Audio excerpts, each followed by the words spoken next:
করি। এই জন্য আমি সবসময় চাই সুন্দর শান্তিপূর্ণ ফেয়ার ইলেকশন হোক, একটা ভোটও জানি কারচুপি না হয়। সেই সুন্দর শান্তিপূর্ণ ফেয়ার ইলেকশনে যদি আমি পরাজিত হই, আমি হাসি মুখে আমি মেনে নিব, কারণ বাসাইলের উপজেলার জনগণ আমাকে চাই নাই, সেটাই আমার সবচেয়ে বড় বিষয়।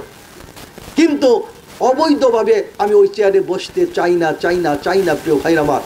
এই জন্যই আমি প্রতিনিয়ত জনগণ যেন আমার পক্ষে থাকে, জনগণ যেন সেবা পায়, জনগণ যেন আমার দ্বারা কষ্ট না পায়। নাম কালো একটা ছেলে, ওরা গেছিল, আমি সঙ্গে সঙ্গে ঘরটা করে দিয়েছি। এইভাবে যখন মানুষ যে অবস্থায় আমাকে কোনো দাবি করলে আমি রাখার কিন্তু আমি চেষ্টা করি। প্রিয় ভাইরা আমার, আজকে এখানে শাকিল বক্তব্য রেখেছে। শাকিল কই? শাকিল আমার অত্যন্ত স্নেহের বক্তব্য রেখেছে, পাথরকাটা ব্রিজ সম্পর্কে বলেছে। এই পাথরকাটা ব্রিজটা নিয়ে আমি কিন্তু দীর্ঘদিন যাবতই কাজ করছি।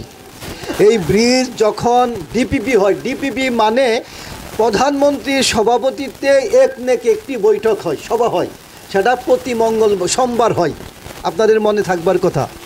সেই সভায় এই পাথরকাটা ব্রিজ পাশ হয়েছে। পাশ হওয়ার পরেই তার 7 দিন পরে যদি গেজেট আকারে যখন বইটা বের হয়েছে, আমি কিন্তু মন্ত্রণালয় থেকে তুলে আমি কিন্তু অনলাইনে দিয়ে দিয়েছি। দেই নাই? আপনার কপিটা দেখেন নাই? স্পষ্ট অনুমোদনের কপি দেওয়া হয়েছে। এখন বৃষ্টির কাজ, এখানে কয়েকবার টিম এসেছে না? এখন ওইটা ডিজাইনের কাজ চলছে, সয়েল টেস্ট হয়ে গেছে গা, ডিজাইনের কাজ চলছে। আমাদের বর্তমান সংসদ সদস্য তিনি চেষ্টা করছেন, তদবির করছেন দ্রুত টেন্ডার করানোর জন্য। পাথর কাটার একটি অনুষ্ঠানে গিয়েছিলাম না? আপনারাও গিয়েছিলেন তো নাকি? আমি কিন্তু একটি কথা বলছি যে এই অঞ্চলের মানুষের চোখে মুখে সকল কিছুর মধ্যেই একটা দাবি প্রস্ফুটিত হচ্ছে, সেই দাবিটা হচ্ছে পাথর কাটার ব্রিজ, নাকি? তারা আর কোনো দাবি করে না। বাড়ির কাছে যে কাঁচা রাস্তা কাদার মধ্যে বের হইতে হয়, এটা কিন্তু তারা কেউ দাবি করে না। করে কি? এই যে খারাপাড়ার রাস্তা করতে হবে, এই রাস্তা পাকা করতে হবে, এই যে এই চৌরাস্তা থেকে কি আমাদের কাঞ্চনপুর দক্ষিণপাড়া আমি একটি রাস্তা বের করে আনতেছি না, বটেশ্বর পার করে আনছি না, এইটা কিন্তু এখানে আমরা সংযোগ ঘটাবো। এই রাস্তার কথাও কেউ কয় না, খালি কয় পাথরকাটার ব্রিজ। আমিও চিন্তা করি পাথরকাটার ব্রিজটাকে কইরে নেই নাকি। তারপরে সিঙ্গারটাকে দক্ষিণপাড়া একটি কিন্তু পাকা রাস্তা স্যাংশন করা হয়েছে, কাজটিকে আবার ধরছে না, ধরে নাই ঠিকাদারের এই গাফলাতি। আমরা কিন্তু টেন্ডার করিয়েছি, ওয়ার্কার হয়েছে, কাজও ধরছে, ঠিক আছে। এক বাজে ঠিকাদার অনেকগুলা কাজ দিছে, আর গোলা শেষ না করেও আসতেই পারতেছে না। যাও, কাজটা ধরবে, ঠিক আছে। তো আমরা চেষ্টা করছি, আমাদের এমপি সাহেব অনুপম শাহজাহান জয় চেষ্টা করছে। তো একটি কথা বলি, উন্নয়ন কই থেকে আসবে বলেন তো? উন্নয়ন তো করবে আমাদের সরকারের প্রধানকে, জননেত্রী শেখ হাসিনা, এটা তো আমাদের মানতে হবে। এখন তো ইচ্ছা করলেই তো অন্য কেউ পারবে না উন্নয়ন করতে, নাকি? তার কাছে কেউ উন্নয়নটা আনবে কে? আমাদের মাননীয় সংসদ সদস্য, নাকি? আর সংসদ সদস্যের পরের ব্যক্তিটা হচ্ছে উপজেলা চেয়ারম্যান, নাকি? তাইলে এই যে একটা চেইন অফ কমান্ড, ধারাবাহিক একটা সেট আপ, এই সেট আপটা হইলেই তো উন্নয়নটা হবে, নাকি?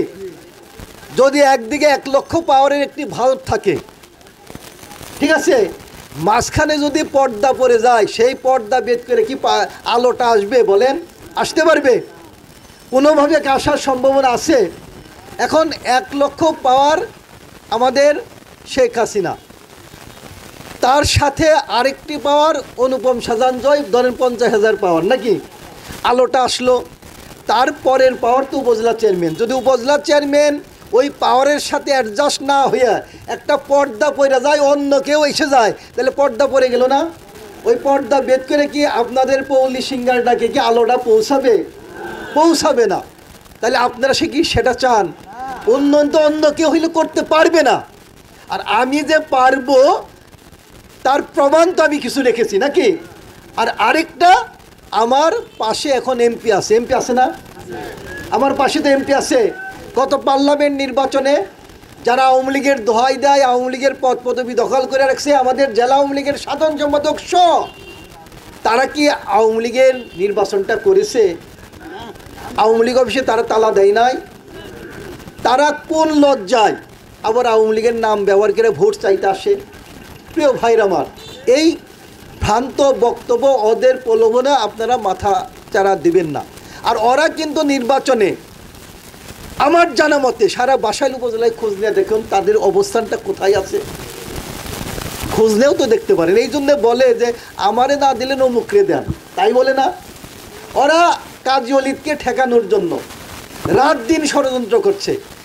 দাবনাজের একটা রিসোর্ট হয়েছে, ওই রিসোর্টে ওরা সব প্রার্থীরা বসে, সব প্রার্থীরা রাত 12টায় বসে। আমার কাছে তথ্য আসে, বসে কি তাদের বক্তব্য, কাজী অলিদকে ঠেকাবে। কিভাবে ঠেকাবে?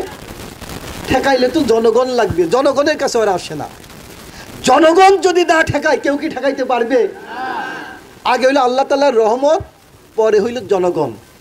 যদি আল্লাহ তাআলার রহমত থাকে, জনগণ যদি কাজী অলিদের পক্ষে থাকে, তাহলে কি কেউ রিসোর্টে বৈঠক করে কাজী অলিদকে ঠেকাইতে পারবে? বলেন তো ভাইরা আমার। প্রিয় ভাইরা আমার, আমি 2 বারের চেয়ারম্যান। প্রথমবার 5 বছর, মাঝখানে 5 বছর ছিলাম না, তারপরে 5 বছর। এখন বলেন তো, আমার কাছে এই অঞ্চলের মানুষ সেবা নেওয়ার জন্য যান। সেবা কি শুধু রাস্তাঘাট, পাথরঘাটা ব্রিজ করা, স্কুল কলেজ মসজিদ মাদ্রাসা করাই কি সেবা? সেবা তো প্রতিনিয়ত মানুষের বিভিন্ন সমস্যা নিয়ে উপজেলা চেয়ারম্যানের কাছে যান, যান না? তাই তো যান। আমার অফিসে যখন যান, আমি কি কাউকে কোনো সময় বলেছি আপনি আওয়ামী লীগ করেন না বিএনপি করেন? কাউকে বলেছি? বলেন তো। যে কোনো মানুষ, একটা রিক্সাওয়ালা, সে বিএনপি করে না আওয়ামী লীগ করে, সেটা আমার দেখার বিষয় না। আমি সকল মানুষের প্রতিনিধি, সকল মানুষের সেবক, সকল মানুষই হচ্ছে আমার, নাকি? এই দৃষ্টিভঙ্গির আলোকে আমি উপজেলাটা চালাই নাই।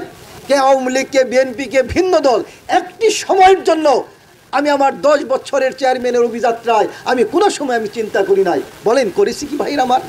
আমি সবসময় মনে করছি ওই চেয়ারটার মালিক হচ্ছে আপনারা, এই পৌলি সিংহাটার রিক্সাওয়ালারা, শ্রমিক, মেহনতি মানুষ, খেটে খাওয়া কৃষক, তারা হচ্ছে ওই চেয়ারের মালিক। তারা তাদের ভোট দিয়ে তারা 5 বছরের জন্য তারা সেবক নিয়োগ করে। সেবক নিয়োগ করে না? আমি 5 বছর আমি কোনো সময় চেয়ারম্যান হিসাবে থাকার চেষ্টা করি নাই। আমি সবসময় চিন্তা করতাম তারা 5 বছর আমাকে সেবক নিয়োগ করেছে, আমি সেবক হিসাবে থাকার চেষ্টা করেছি। অফিসে আপনারা যেতেন, একটা রিক্সাওয়ালা, তাকে আমি আমার সামনের চেয়ারে বসে আমি সসম্মানে তার কথা আমি শুনেছি। একজন মানুষও বলতে পারবেন না যে রিক্সাওয়ালা আমার অফিসে গেছে। অনেকে যে দেখতে অফিসে ঢুকেই জুতাটা খুলে আসতো, আমি বলতাম আগে আপনি জুতাটা পরে আসেন, ওই যে অফিস তো নোংরা হবে। আপনি যে 10 বার নোংরা হবে, 20 বার পরিষ্কার করা হবে। কিন্তু আপনার এই মালিক পক্ষ যখন আমার অফিসে আসছে, তার তো মালিক, আমি তো সেবক। মালিক যদি অফিসে আসে, তার কেন জুতা খুলে আসতে হবে বলেন তো? আমি রাস্তা দিয়ে গাড়ি নিয়ে যাই, বলেন তো, এই যখনই আমি আমার জনগণ দেখি, তখন জনগণ দেখলে আমি গ্লাসটা খুলে কিন্তু আমি সালাম দেই, আদাব দেই, দেই না? কেন দেই? আমি মনে করি মালিক, এই মালিকরাই আমাকে সেবক হিসেবে নিয়োগ করেছে। তাকে আমার সম্মান করা আমার নৈতিক দায়িত্ব এবং কর্তব্য। সেই নৈতিক দায়িত্ব এবং কর্তব্যের স্বার্থে আমি মানুষকে সম্মানটা করি, আমি সালাম এবং আদাব দেই। এইভাবে আমি 5টি বছর চলার চেষ্টা করছি, আগের 5টি বছর চলার চেষ্টা করেছি। একজন মানুষও কেউ বলতে পারবেন না আমি কারোর সাথে খারাপ আচরণ করছি? বলেন, কেউ পারবে? একজন বিএনপির নেতা যায়, সে গেলেও আমি তাকে সম্মানিত করেছি। আমি মনে করেছি সে এই উপজেলার একজন সম্মানিত নাগরিক, তার সেবা পাওয়ার অধিকার আমার কাছে, তার অধিকার রয়েছে। এই সেবা থেকে যেন সে বঞ্চিত না হয়। একটি সময়ের জন্য সে যেন না ভাবে যে কাজী অলিদ আওয়ামী লীগ করে, আমি বিএনপি করি, সেটা যেন না ভাবে। আমি সব সময় তারা যেন ভাবে কাজী অলিদ হচ্ছে আমাদের সেবক। আমরা যখন যে অবস্থায় কাজী অলিদের কাছে যেন যেতে পারি, আমাদের কথা মন খুলে কথা বলতে পারি। আমি এই বিষয়টা কিন্তু নিশ্চিত করেছি ভাই, করি নাই? আমি কি মিথ্যা বলছি? যখন যে অবস্থায় গেছে আমি এই দৃষ্টিভঙ্গির আলোকে কিন্তু আমি চালাই নাই।